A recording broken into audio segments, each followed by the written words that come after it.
আমি শ্রাবণী, আপনারা দেখছেন শ্রাবণীর রান্নাঘর। আজকে আমাদের রেসিপি একদম মিষ্টির দোকানের মতো রসমালাই। স্বাদ হবে পুরো দোকানের মতো। চলুন ভিডিওটি শুরু করা যাক। প্রথমেই আমি এখানে 500 দুধ নিয়েছি। গ্যাসের ফ্লেম অন করে দেব। এই দুধ থেকে আমরা ছানা কেটে নেব। এজন্য দুধটাতে যখন উতল চলে আসবে তখন গ্যাসের ফ্লেম অফ করে দেব। 1 থেকে 2 মিনিট পর 2 চামচ ভিনিগার অ্যাড করব এবং দুধটাকে এভাবে নাড়াবো।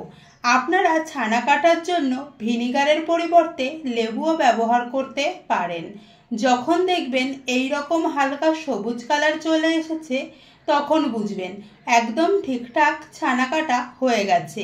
এবার এই ছানাটিকে একটি সাদা কাপড়ের সাহায্যে ছেঁকে নিচ্ছি এবং ঠান্ডা জল দিয়ে ধুয়ে নিচ্ছি। এতে ভিনিগারের যে টক ভাবটা ছানাতে ছিল সেটি আর থাকবে না।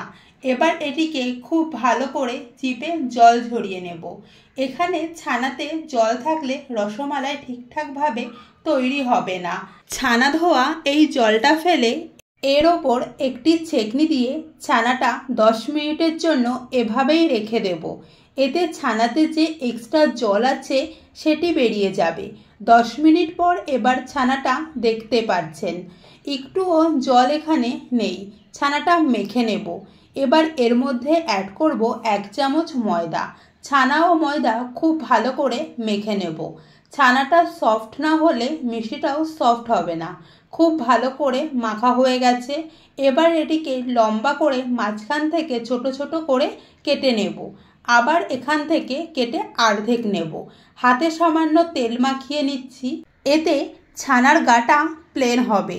এবার এখান থেকে অল্প অল্প করে ছানা নিয়ে তালুর সাহায্যে গোল করে নেব। এভাবে একে একে সব বলগুলো রেডি করে নিয়েছি। এবার 1 কাপ জলের মধ্যে 1 বাটি চিনি দিয়ে দিচ্ছি। এখানে আমি চিনির রস বানিয়ে নিচ্ছি। জলটা যখন ফুটে উঠবে তখন গ্যাসের ফ্লেম লোতে করে ছানার বলগুলো চিনির রসে দিয়ে ফুটিয়ে নেব। মনে রাখবেন এখানে যখন ছানার বলগুলো দেবেন তখন গ্যাসের ফ্লেম একদম লো রাখবেন। বলগুলো দিয়ে গ্যাসের ফ্লেম হাই করে দেবেন। রসে দিয়ে নাড়াবেন না, তাহলে বলগুলো ভেঙে যেতে শুরু করবে। এটি প্রায় হয়ে এসেছে। আমি এখানে একটি দেখিয়ে দিচ্ছি এটি কতটা বড় হয়েছে। এবার এটিকে সাইডে রেখে কড়াইতে 1 লিটার দুধ নিয়ে নিচ্ছি। এই দুধটা খুব ভালো করে জাল দিয়ে ঘন করে নেব। যখন দুধটা অর্ধেক হয়ে যাবে তখন সামান্য এলাচ গুঁড়ো অ্যাড করে মিক্স করে দিচ্ছি।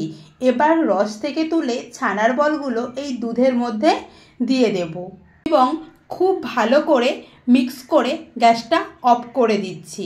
তাহলে দেখতেই পারলেন মিষ্টির দোকানের মতো রসমালাই বানানো কতটা সহজ। তাহলে এবার থেকে আপনিও খুব সহজে বাড়িতে বানিয়ে ফেলতে পারবেন। তাহলে রেসিপিটি কেমন লাগলো অবশ্যই কমেন্ট করে জানাবেন। দেখা হচ্ছে পরবর্তী ভিডিওতে।